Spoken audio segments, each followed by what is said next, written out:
Bismillahirrahmanirrahim. Assalamualaikum warahmatullahi wabarakatuh. Kembali lagi dengan belajar asik fikih MI. Fikih itu mudah, belajar itu ibadah. Oke, pada kesempatan kali ini kita akan belajar tentang makanan haram. Bagaimana panduan belajar fikih untuk siswa kelas 6 Madrasah Ibtidaiyah. Selamat datang dalam pembelajaran fikih tentang makanan haram. Memahami apa yang halal dan haram adalah penting bagi umat Islam. Al-Quran dan hadis adalah panduan utama kita. Tujuan kita adalah memahami jenis dan dampak dari makanan haram. Oke, siap belajar? Let's go! Kita mulai. Yang pertama tentang apa itu makanan haram. Nah, makanan haram itu ada 3 poin. Yang pertama dilarang oleh Allah. Artinya haram berarti sesuatu yang dilarang oleh Allah Subhanahu wa taala. Yang kedua tidak boleh dikonsumsi. Makanan haram tidak boleh dikonsumsi oleh umat Islam. Kemudian yang ketiga poinnya, terdapat dalil dalam Al-Quran bahwa makan itu memang haram. Sebagai contoh, surah Al-Baqarah ayat 173 melarang tentang babi. Jadi mutlak bahwa makanan itu tidak boleh dikonsumsi oleh umat Islam. Next, kita lanjut tentang hukum makanan haram. Nah, jelas sekali dalam agama Islam, jika menetapkan hukum maka ada 3 landasan utama. Yang pertama terdapat dalam Al-Quran, yang kemudian dalam hadis, dan yang ketiga dalam ijma'nya para ulama. Al-Quran sebagai sumber utama, kita ambil contoh surah Al-Maidah ayat 3 yang menjelaskan tentang larangan bangkai dan darah. Nah, di dalam Al-Quran jelas bangkai dan darah itu halal. Cuma di dalam satu hadis dijelaskan ternyata tidak semua bangkai dan darah itu haram. Ada 2 bangkai yang boleh dimakan, yaitu bangkai ikan dan belalang, dan ada 2 darah yang boleh dimakan, itu hati dan limpa, dan itu semua berasal dari binatang yang halal. Kemudian selanjutnya ijma ulama. Ijma ulama itu terjadi apabila ada permasalahan baru yang penjelasannya tuh tidak terlalu terkesan eksplisit, jadi hanya bisa dijelaskan oleh para ulama. Jadi mereka membuat kesepakatan berdasarkan syariat agama, maka makan itu boleh dimakan ataupun tidak. Baik, kita lanjut yang berikutnya pembahasannya, yaitu tentang macam makanan haram. Nah, makanan haram itu ada 2, yaitu haram ainiyah dan haram sababiyah. Apa itu haram ainiyah? Haram ainiyah yaitu zat haramnya itu langsung menurut syariat, artinya ditetapkan. Misalnya babi, darah, bangkai itu jelas ketetapannya dalam Al-Quran bahwa itu memang haram. Jadi haramnya itu berdasarkan dari sananya, dari bentuk zatnya sendiri, dari bentuk, karena itu memang udah haram. Kemudian ada namanya haram sababiyah, yaitu makanan yang asalnya itu halal namun bisa menjadi haram karena sebab tertentu. Misalnya ayam itu kan halal, di proses sembelihnya dengan cara yang halal, memasaknya dengan bumbu yang halal, dengan rempah-rempah yang halal, tapi memperoleh ayam tersebut dengan cara mencuri, otomatis ayam tersebut menjadi hukumnya haram. Atau makanan itu bercampur dengan najis, sebagai contoh tumisan biar lebih lezat dikasih sedikit arak, maka otomatis tumis itu menjadi haram. Kita akan bahas lagi tentang ciri makanan haram. Makanan haram itu memiliki ciri satu, apabila kita makan kita bisa mabuk atau bahkan kehilangan akal, tidak sadarkan diri.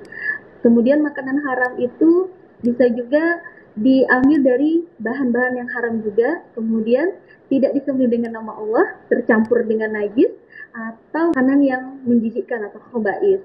Kemudian jelas makanan haram itu cirinya pasti akan membahayakan kesehatan, dan yang terakhir dia memiliki ciri diperoleh dengan cara yang tidak benar, cara yang salah.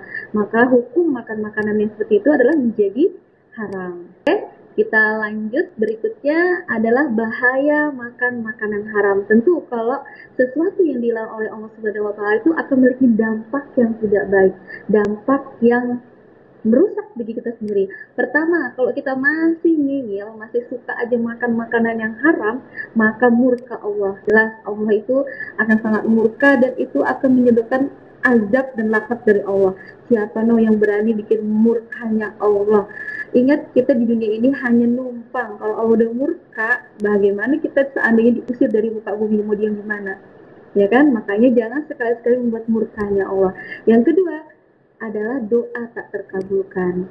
Banyak sekali kisah yang mengisahkan bahwa orang yang beribadah dengan ibadah yang banyak, yang kuat, dengan khusyuk, tapi doanya masih belum terkabulkan. Kenapa? Ternyata masih ada, mungkin ada setitik atau sekecil dia pernah masukkan makanan haram ke dalam tubuhnya. Selanjutnya, Bahaya dari makanan haram, kalau kita selalu makan makanan itu, maka hati kita akan beku. Hati beku di sini bukan berarti di freezer mengeras, tapi betul bentuknya keras. Tapi kerasnya di sini adalah keras untuk menerima hidayah dan kebenaran. Sangat susah. Ketika dikasih nasihat, dikasih apa, maka dia tidak akan menerima nasihat tersebut, malah dia akan merasa dia dikucilkan atau merasa masa marah. Maka itu hatinya menjadi beku untuk menerima hal yang benar. Dan yang terakhir, bahayanya bagi kesehatan. Otomatis kalau kita suka makan makanan yang haram, itu akan merusak fisik dan mental.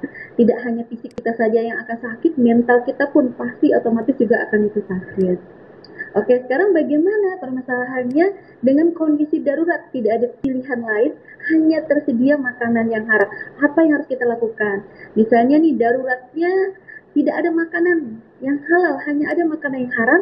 Kalau tujuannya untuk menyelamatkan jiwa, antara situasi hidup atau mati yang sangat mendesak, misalnya di gurun pasir, yang kita ada itu hanya makanan halal, tidak ada pilihan yang lain, maka diperbolehkan. Dalam syariat Islam boleh dikonsumsi, tapi yang digarisbawahin di headline banget bahwa bisa mengonsumsi makanan haram tapi secukupnya untuk bertahan hidup. Tidak lebih dari itu, artinya tidak boleh berlebihan. Nanti sebagai contoh nih, contoh darurat, kita di tengah hutan tersesat, hanya ada babi untuk dimakan sebagai satu-satu pilihan. Nah, makan itu hanya bagian yang mungkin hanya sepotong untuk menyambung hidup kita. Jangan sampai nanti menangkap babinya nggak hanya satu ekor, tapi beberapa ekor malah jadi pesta pora. Itu yang tidak boleh. Jadi hanya dalam keadaan yang darurat. Dan mengenai keadaan darurat ini, dalam fikih dikenal dengan ad-daruratu tubihul mahzurat. Keadaan darurat membolehkan hal yang diharamkan. Sekarang, bagaimana sikap terhadap makanan yang haram? Nah, sikap kita terhadap makanan yang haram itu pertama kita menghindari. Jangan pernah terpikir sedikit pun untuk mengkonsumsi makanan haram. Biarpun secuil, biarpun setetes, itu tidak boleh. Masuk di tubuh kita, dia akan melekat dan itu akan menjadi apa ya? Nanti ketika kita di yaumil akhir, yang bayangkan di yaumil akhir nanti, dia akan mencari. Itu makanannya api neraka.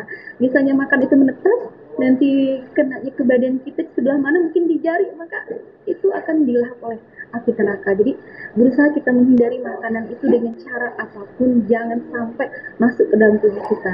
Yang kedua, sikap kita terhadap makan haram itu adalah kita belajar memperbanyak pengetahuan, hasanah ilmu kita, atau kita banyak browsing, banyak baca buku, sehingga kita bisa membedakan antara makanan halal dan haram, dan bagaimana cara kita menyiapkan makanannya, baik itu di rumah, atau di kantin sekolah, atau nanti di luar. Dan patut diingat ya Ibu, kalau kita makan makanan kemasan, dilihat dulu labelnya, halal atau haramnya, ataupun tidak ada labelannya, kita tanya. Bisa bertanya dengan penjualnya, dengan orang sekitarnya, apakah itu halal atau haram. Dan yang terakhir, kalau kita sudah berusaha, kita sudah berikhtiar, jangan lupa harus berdoa kepada Allah, mohon perlindungan kepada Allah dari makanan yang haram. Oke, dari penjelasan tadi hingga bisa kita simpulkan bahwa makanan haram itu ada dua jenis makanan haram, yaitu haram ainiyah dan haram sababiyah. Yang kedua, di antara ciri-ciri makanan haram itu berbahaya, menjijikkan, atau diperoleh dengan cara yang haram. Yang ketiga, contoh yang tentunya babi, bangkai, darah, hewan buas disembelih bukan atas nama Allah, atau makanan itu beracun dan menjijikkan. Lanjut, dalam keadaan darurat, apakah diperbolehkan makanan haram? Boleh, kalau keadaannya darurat antara hidup dan mati, karena tidak ada pilihan yang lain. Kemudian yang terakhir, kita wajib menjaga diri kita agar terhindar dari makanan haram. Dan jangan lupa, kita selalu berdoa kepada Allah, mohon perlindungannya, sehingga kita dijauhkan dari makanan-makanan yang haram. Mungkin ini materi kali ini. Terima kasih banyak sudah menyimak. Billahi taufiq wal hidayah. Assalamualaikum warahmatullahi wabarakatuh.